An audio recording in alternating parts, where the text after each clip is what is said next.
I'll never forget the sight I walked into that evening. It's burned into my memory like a brand. My grandma's front door was splintered open, her flower pots smashed into piles of dirt and ceramic across the porch, and bright red spray paint scrawled hateful words all over her cream-colored siding. The rocking chair my grandpa built before he passed was lying on its side, one leg broken clean off.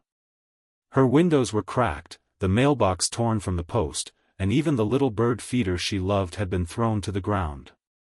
Grandma was sitting on the curb, clutching her shawl around her shoulders like it was the only thing holding her together. Her face wasn't angry. It wasn't even sad. It was calm. Too calm. The kind of calm that made the hair on my arms stand up because I knew something was brewing inside her that the rest of the world wasn't ready for. She kept her eyes locked on the HOA president's house across the street, and when I asked if she was okay, she only said 4 words in the steadiest voice I'd ever heard from her. They don't know yet. That was the moment I realized something big was coming, something that would flip this entire neighborhood upside down. But I had no idea at the time just how much power my grandma actually had, or how much trouble the HOA had just brought upon themselves. It all started 3 weeks before that night. Grandma's name is Margaret, though everyone in town calls her Maggie. She's 68, spry for her age, and somehow manages to keep her little white bungalow in better shape than most people half her age keep their homes. She's the type of person who bakes cookies for new neighbors, pays extra for local kids to mow her lawn, and even leaves fresh birdseed out every morning for the robins and sparrows that visit her garden. She doesn't raise her voice, doesn't pick fights, and never gossips. If anything, she's the kind of person an HOA should be proud to have in their community. But apparently, kindness didn't mean anything to this particular HOA. The trouble began with a letter. It wasn't even typed, it was handwritten in all caps with a red pen, stuffed into her mailbox without postage. It accused her of violating community standards by having unapproved lawn ornaments in her yard. The ornaments in question: 2 small ceramic gnomes by her front steps and a wind chime shaped like a sunflower hanging by the porch. I remember Grandma chuckling when she read it, thinking it had to be some kind of prank. But then the follow-up letters came, this time with official HOA letterhead. They demanded she remove the gnomes, the wind chime, and even her welcome mat, which they claimed was visually distracting. The thing is, Grandma has lived there for 24 years, long before the HOA was even formed. She told them politely, in writing, that she wouldn't be removing anything. That's when things started to escalate. First came the fines. $50, then $100, then $250. Grandma ignored them, calmly writing back that they had no legal grounds to charge her. Then came the so-called inspections, where HOA board members would walk around her property, take pictures, and make notes as if they were documenting a crime scene.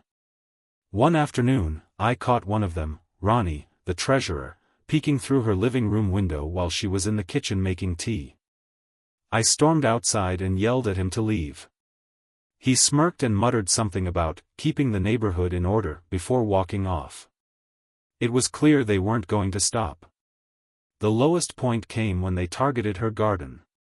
That garden was her pride and joy, filled with roses, hydrangeas, and the little vegetable patch where she grew tomatoes for her famous sauce.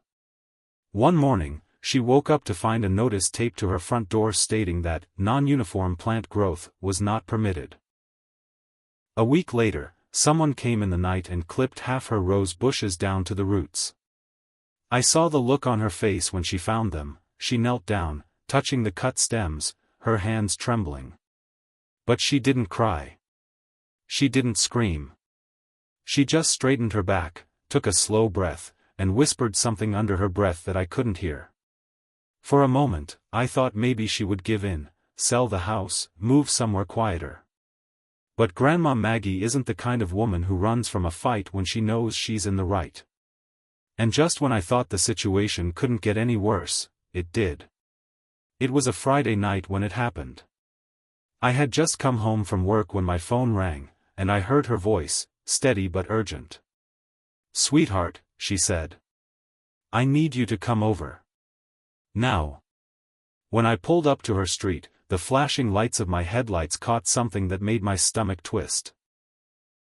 Her front yard was littered with broken glass, the air reeked of spray paint, and her front door hung crooked from the hinges. I jumped out of the car and ran to her, trying to make sense of the destruction around me.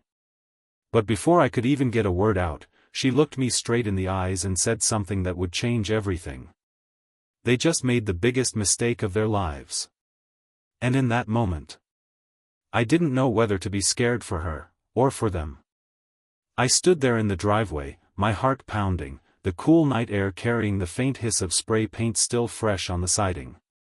Whoever did this had only just left, there were muddy footprints on the walkway, and the smell of beer drifted faintly from somewhere down the street. I wanted to run after them, scream, do something. But Grandma just rested her hand lightly on my arm. "Not tonight," she said quietly, her voice like steel wrapped in velvet. "Tonight, we watch." We sat in her living room with the lights off, peeking through the curtains. Across the street, the HOA president's porch light flicked on, and 3 shadowy figures stumbled up to it. They laughed, loud, careless, and cruel, and went inside without so much as glancing our way. I clenched my fists. It was them, wasn't it? Grandma didn't answer. She just sipped her tea like she was thinking 10 steps ahead, and I knew in that moment she wasn't going to act out of rage. She was planning. And whatever she was planning, it was going to be big. The next morning, she called in a favor, from who, she wouldn't say. All I knew was that a dark sedan pulled up, a man in a navy suit stepped out, and the 2 of them talked in her kitchen for nearly an hour. I caught bits of the conversation, words like evidence, trespass, and charges. The man left without taking any notes, which I thought was odd. But when I asked her what that was about, she just smiled faintly and said, "Patience." In the meantime, we still had to deal with the wreckage. I spent most of Saturday replacing her broken front door and sweeping up shattered glass from the porch. The more I cleaned, the angrier I got. Who destroys a sweet old lady's home over a couple of gnomes and a wind chime? The thought of those smug HOA board members sipping coffee in their pristine kitchens while Grandma picked up the pieces of her garden made my blood boil. Still, life went on. Sunday morning, she insisted on making blueberry pancakes like nothing had happened. She even waved to the mailman and complimented a neighbor's tulips on her walk to church. But there was a spark in her eye that hadn't been there before, a quiet fire, the kind that didn't flare up but burned steady until it consumed everything in its path. Then, 3 days later, the first crack in the HOA's perfect facade appeared. I was leaving for work when I noticed a police cruiser parked in front of Ronnie the treasurer's house. An officer stood on the porch with a clipboard, while Ronnie, still in his robe, looked pale and sweaty. 2 neighbors had gathered at the edge of their lawns, whispering and pointing. By the time I got to my car, Ronnie's wife came storming out with a box in her hands. Inside were spray paint cans, a hammer, and what looked like a bent piece of Grandma's broken mailbox post. The officer took the box, made a few notes, and nodded. When I drove past, Ronnie glared at me like he wanted to burn a hole through my skull. That was when I knew, Grandma's patience wasn't just a strategy. It was a trap. And piece by piece, it was starting to close around them.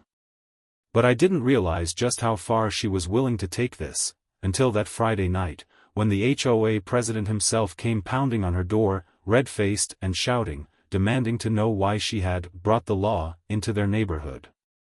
And Grandma, calm as ever, opened the door, looked him dead in the eye, and said one sentence that made my jaw drop. I was standing just behind her when she said it, and I swear my mouth went dry. Because I am the law. The HOA president, his name's Harold, but everyone calls him Hal, actually laughed at first. That smug, dismissive kind of laugh that people use when they think you're bluffing. But the longer he looked at her face, the more that smirk faded.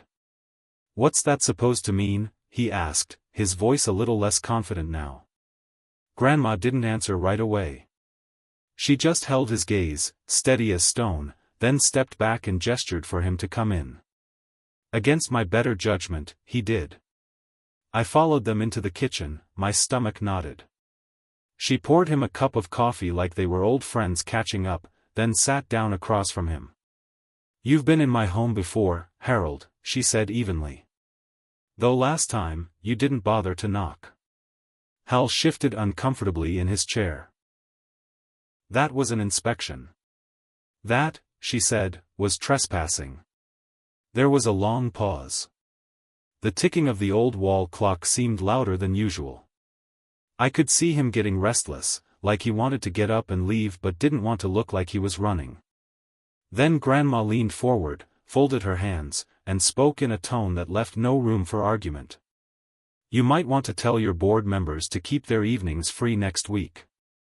They'll be receiving formal notices." Hal scoffed. "What kind of notices?" She smiled, and it was the kind of smile that wasn't warm, it was sharp. "Prosecutorial." That word hit him like a slap. His coffee cup clinked as he set it down too hard, and I realized he was sweating.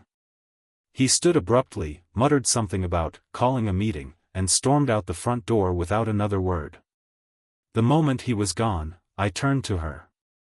"Prosecutorial? Grandma, what does that even?" She cut me off with a wave of her hand. "You'll see soon enough." The next few days were strangely quiet. No letters. No fines. No board members creeping around her yard. It was almost unsettling, like the calm before a storm. On Thursday afternoon, she baked a batch of chocolate chip cookies and asked me to help deliver them to a few neighbors. I thought it was just her being her usual kind self, but I noticed she skipped every single house where an HOA board member lived. Instead, she went to the folks who had smiled at her in passing, helped her carry groceries once, or waved from their porches when she walked by. She chatted with them warmly, asked about their kids, complimented their gardens. By the end of the evening, it was clear she was building something, support. Then, Friday morning, it happened. A white county sheriff's SUV rolled down the street and parked right in front of the HOA clubhouse.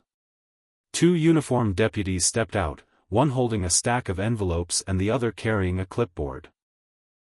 They went inside, and within minutes, voices started rising, loud, frantic, overlapping. By the time the deputies walked back out, every single board member had a thick manila envelope in their hands, their faces pale. Neighbors stood on sidewalks pretending to check their mail just to watch the scene unfold. I ran inside to tell Grandma what I saw, but she was already standing by the window, watching with that same calm fire in her eyes.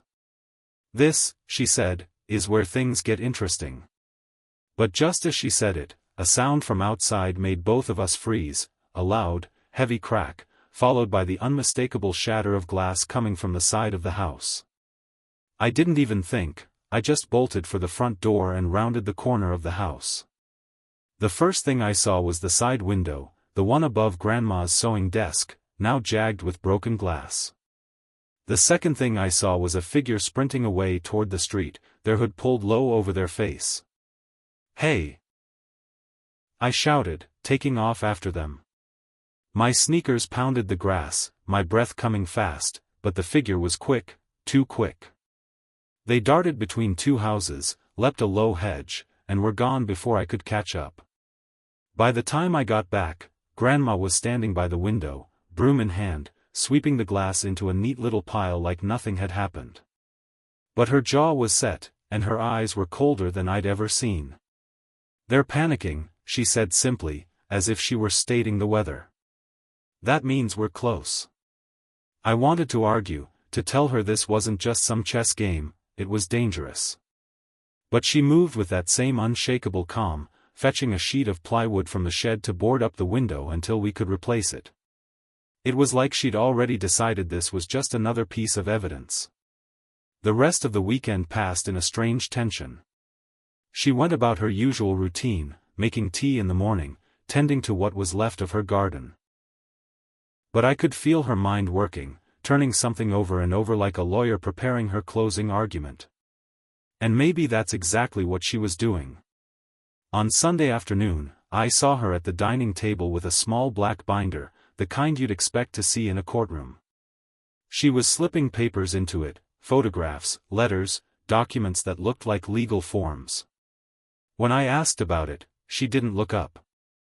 "Every good case is built before it's fought," she said. It was then that it truly hit me, Grandma wasn't just mad. She wasn't just looking for payback. She was building a case. A real one. The following Tuesday, the HOA tried to strike back.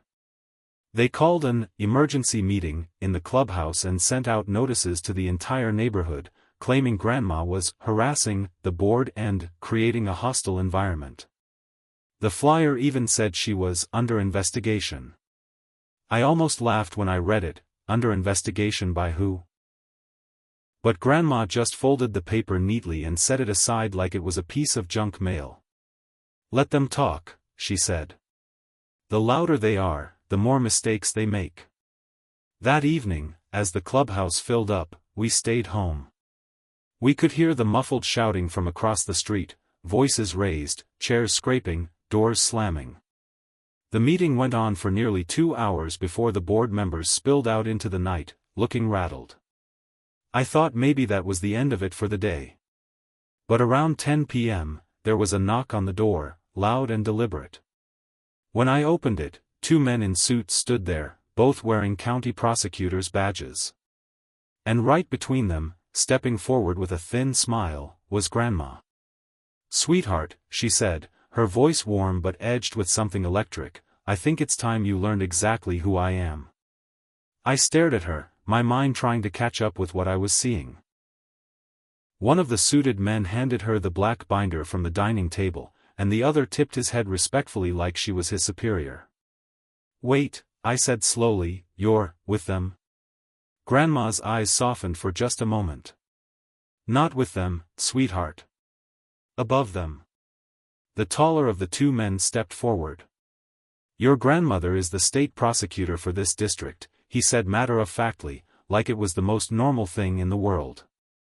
It felt like the ground tilted under me.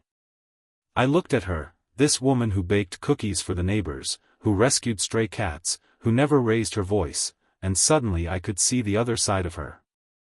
The one that could walk into a courtroom and dismantle someone's lies piece by piece until there was nothing left. She set the binder on the coffee table, flipping it open to reveal a meticulously organized collection of evidence. Photos of the vandalism, the clipped rose bushes, the broken mailbox, copies of the threatening letters, and a log of every incident with dates and times. "This," she said, tapping the first page, "is why they've been sweating." The shorter man spoke next. "We've already issued summonses to several HOA board members. Ronnie's facing multiple counts of trespassing and property damage. Hal's looking at conspiracy and harassment charges. And that's before we even get into the financial irregularities we found in their books." I couldn't help it, I grinned. "So you're taking them all down?" Grandma didn't smile back. "We're holding them accountable. There's a difference."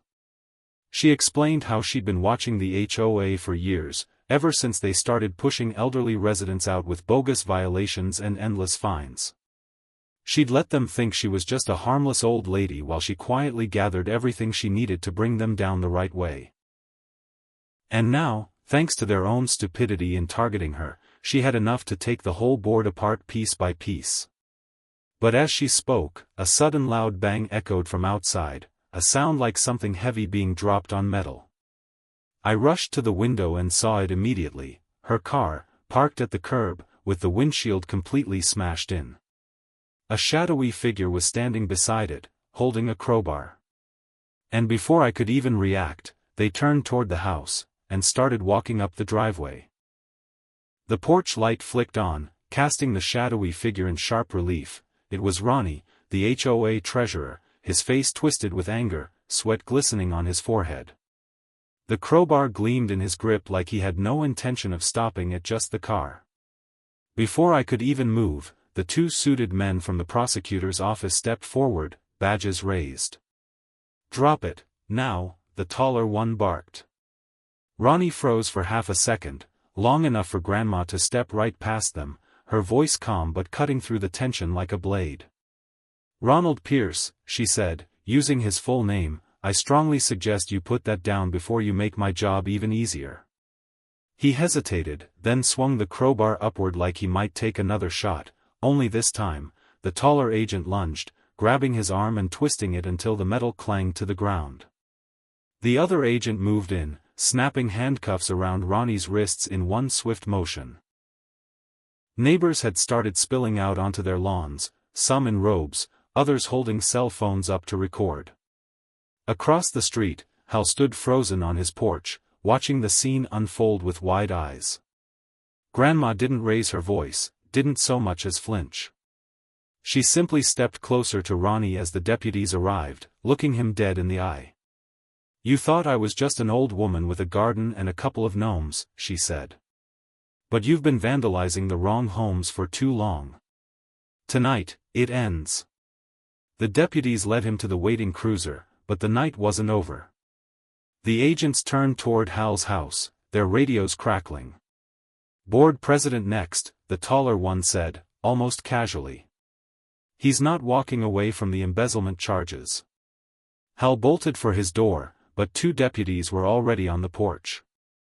Moments later, the HOA president himself was marched down the steps in handcuffs, neighbors whispering in disbelief. Grandma walked back inside like she'd just finished a day's work, poured herself a cup of chamomile tea, and sat at the kitchen table. The whole street buzzed outside, but inside, it was quiet, peaceful, even. I sat across from her, still trying to process everything. "You planned all of this, didn't you?" I asked. She smiled faintly. "No. They planned it for me when they decided to break the law. I just let them walk right into the consequences." By the next morning, the story was everywhere, local news, social media, even a segment on the state morning show. HOA board arrested in massive harassment and fraud case, the headlines read, complete with clips of Hal and Ronnie being led away in cuffs. Within a month, the HOA was dissolved. Neighbors held a block party in Grandma's yard to celebrate. The gnomes stayed right where they were, the sunflower wind chime swung lazily in the breeze, and her rose bushes, though still recovering, were beginning to bloom again. As we stood together on her porch that afternoon, I realized this wasn't just about revenge.